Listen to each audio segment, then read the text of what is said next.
J'ai une petite question pour toi. Le dernier 100 $ ou 100 € que tu as réussi à épargner, qu'est-ce que tu en as fait? Est-ce que tu es allé au resto, tu t'es acheté un petit gadget, des fringues, des chaussures, bref, est-ce que tu l'as dépensé inconsciemment? Ou est-ce que si je te disais, si tu pouvais mettre cet argent-là de côté, utiliser à bon escient, bah sache que dans 10 ans, ça pourrait te rapporter gros. Et dans cette vidéo, on va voir 5 bonnes raisons d'investir intelligemment ce 100 $ ou ce 100 € là que tu auras de côté pour que ça te permette de bâtir tes compétences ou bâtir ton patrimoine sur le long terme. Si tu ne me connais pas, je m'appelle Anthony, je suis le musicien investisseur et on va voir ça maintenant. La première chose que tu peux faire, c'est d'investir cet argent-là pour que plus tard, ça travaille pour toi.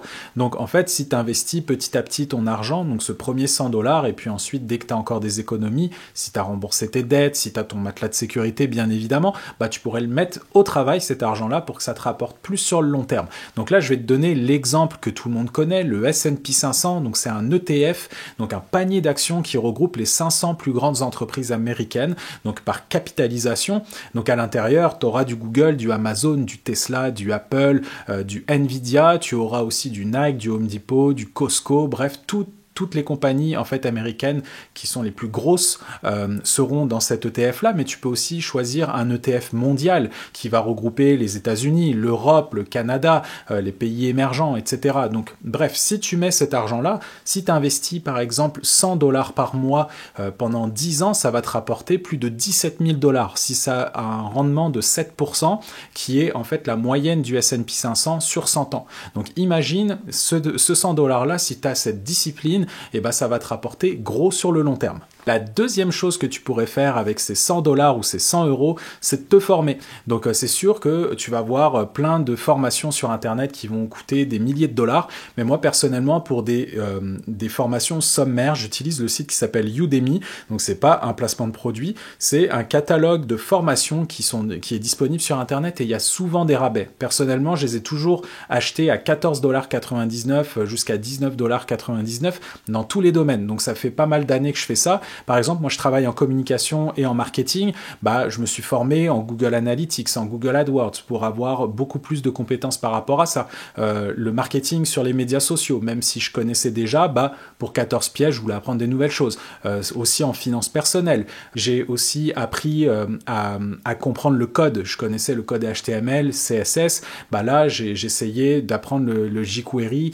Bref, plein de petits codes juste pour me dire, bah, je vais me former à ci, à ça, parce que ça va me permettre de développer des compétences. Parce que sur le marché du travail, on va te demander aussi bah, qu'est-ce que tu connais. Donc là, l'information est illimitée et accessible à pas cher. Donc avec ces 100 $ là, tu pourrais même t'acheter 5 formations qui pourront te faire plaisir et qui va t'aider peut-être à développer un business, peut-être t'aider à changer de carrière. Donc c'est quelque chose, pour ma part, qu'il faut jamais arrêter d'apprendre dans sa vie. Donc même si j'ai fait un master en communication, en recherche, bah, je suis tout le temps en train d'apprendre, je suis tout le temps en train de lire. Je reste pas sur mes acquis parce que le monde change tellement et avec l'intelligence artificielle, c'est quand même assez stressant, je dirais, de te dire que peut-être ton travail va disparaître.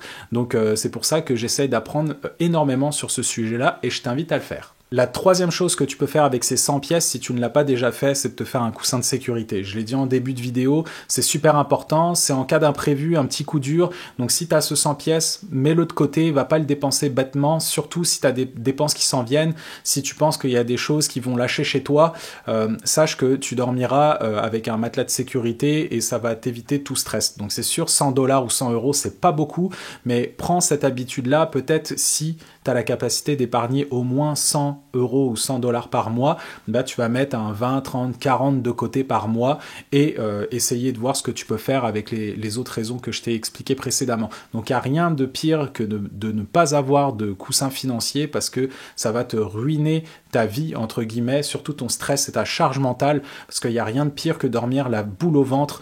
Ça peut créer des frustrations dans ton couple, si tu es en couple ou si tu as une famille.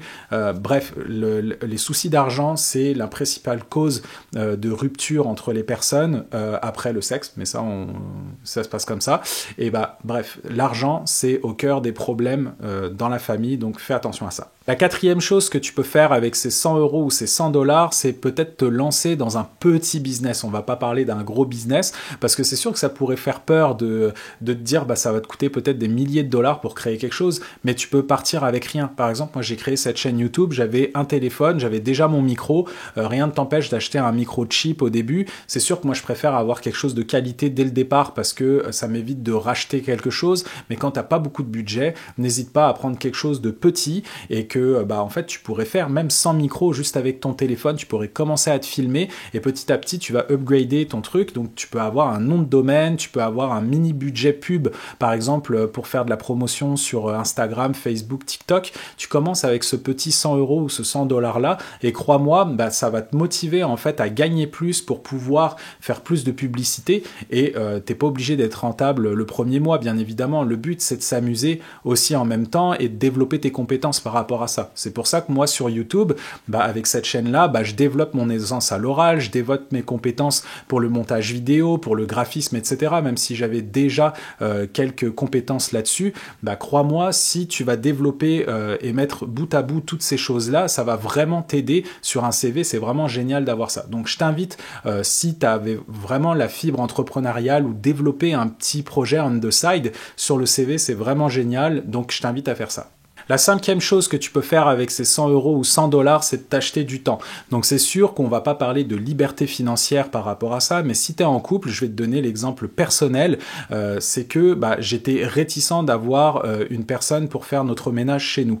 Et ma conjointe m'a vraiment convaincu de le faire et pour nous, ça a été un gain de temps incroyable parce que non seulement la personne est beaucoup plus efficace que nous et nous, ça nous libère du temps. Donc par exemple, les personnes qui sont entrepreneurs, ils vont pas hésiter à acheter leur repas pour que leur repas soit déjà tout prêt ou prendre quelqu'un pour faire leur ménage, etc. Parce que c'est des tâches que ça va te permettre de libérer ta charge mentale pour continuer à produire. Donc par exemple, si tu vas dépenser, je sais pas, ces 100 dollars là pour une femme ou un homme de ménage, bah peut-être que ce temps que tu vas te dégager, combien ça te coûte? Est-ce que 3 heures par exemple pour faire le ménage à 100 dollars, est-ce que toi tu vaux 33 pièces de l'heure? Bah peut-être que tu vaux plus. Donc c'est pour ça que ça va te permettre d'avoir un effet de levier. Donc dépenser des choses intelligentes qui vont te permettre en fait de faire un effet de levier sur le long terme pour développer du contenu, pour développer un chiffre d'affaires beaucoup plus conséquent. Donc les entrepreneurs, c'est ce qu'ils font en général, donc n'hésite pas à le faire aussi. Mais bien évidemment, si tu fais ça, bah, il faut que tu aies un projet qui rapporte un minimum, mais au moins te libérer l'espace mental si tu en as les moyens, c'est super important. Donc j'espère que cette vidéo t'a plu. N'hésite pas à me dire en commentaire bah, si tu as d'autres choses que tu pourrais faire avec ces 100 dollars, mais tu peux aussi me dire restaurant, acheter un sac à main, peu importe. Il n'y a aucun jugement ici, mais pour ma part, moi, je l'utiliserai à bon escient et bah, je te souhaite à très bientôt pour une prochaine vidéo.